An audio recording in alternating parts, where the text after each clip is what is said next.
Welcome to আর রান্নাঘর। বন্ধুরা, আজকের রেসিপি ওল চিংড়ি। এই যে ওলটা এত ভালো ওল ছিল যে দেখুন মোমের মতো নরম হয়ে গেছে। আর চিংড়িগুলো বেশ বড় বড় ছিল এবং খেতেও ভীষণ সুন্দর। তো প্রথমে চিংড়ি ধুয়ে পরিষ্কার করে রাখা আছে, লবণ, হলুদ আর একটু মাত্র লাল লঙ্কার গুঁড়ো দিয়ে ভালো করে একটু মাখিয়ে নিলাম। আজকে চিংড়িগুলো আমি খুব বেশি খোসা ছাড়াইনি, আর ওলের মধ্যে একটু লবণ দিয়ে একটু মাখিয়ে পরিষ্কার করলাম। তারপর কড়াইয়ে সর্ষের তেল গরম করে তেল যখন গরম হলো তখন চিংড়ি মাছ দিয়ে দিলাম।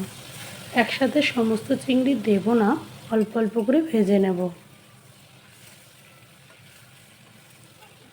চিংড়িগুলো একটু লাল লাল করে ভেজে নেব। ভাজা হয়ে গেছে, চিংড়িগুলো এবার তুলে নিচ্ছি।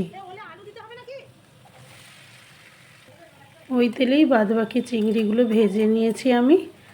আর যে ওলটা লবণ দিয়ে পরিষ্কার করেছিলাম সেই ওলটা এবার ওই তেলেই আমি হালকা করে ভেজে নিলাম।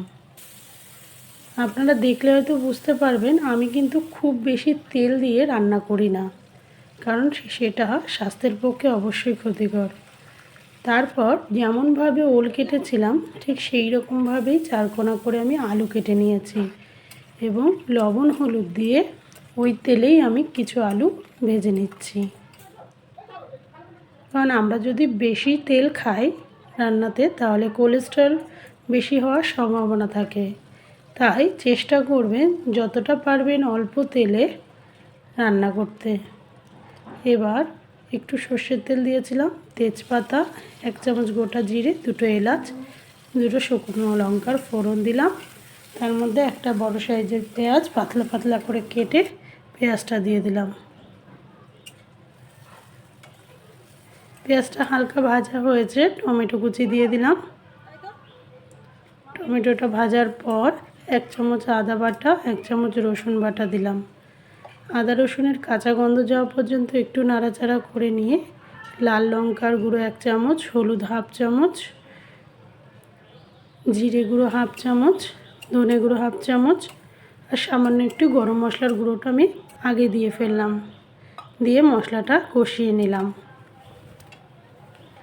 জল দিয়ে দিলাম। জল দিয়ে মশলাটা ফোটার জন্য আমি ঢাকনা দিয়ে রাখলাম। মশলাটা যখন কমপ্লিট হয়ে যাবে, মানে একদম ঠিকঠাক কষানো হয়ে যাবে, তখন আমি আলু আর ওলটা দিয়ে দিলাম যে দুটো ভেজে রেখেছিলাম। আলু ওল দিয়ে মশলা দিয়ে ভালো করে আমি কিছুক্ষণ কষিয়ে নিচ্ছি।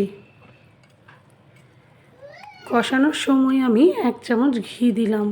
কারণটা কি জানেন? কারণটা আমার মা শেষে ঘি দিলে সেই তরকারি খাবে না, বলবে ঘিয়ের গন্ধ করছে। সেই জন্য আমি আগেই 1 চামচ ঘি দিয়ে দিলাম। আর একটু কষিয়ে নিয়ে জল দিয়ে এবার ওল আর আলু সেদ্ধ হতে দেব।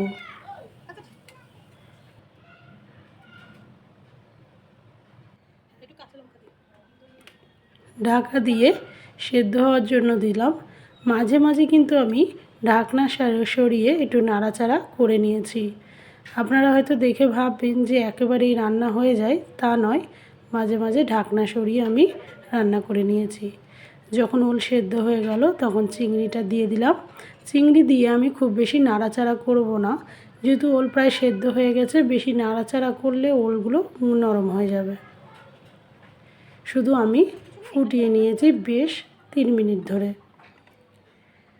রেডি আমার ওল চিংড়ি। ঢেলে নিলাম। এবার গরম ভাতে একটু ওল চিংড়ি নিয়ে সকালবেলায় স্কুল যাওয়ার আগে দেখে মনে হচ্ছে যে আমি হয়তো খেয়ে নিলাম। আসলে এটা আমি একবার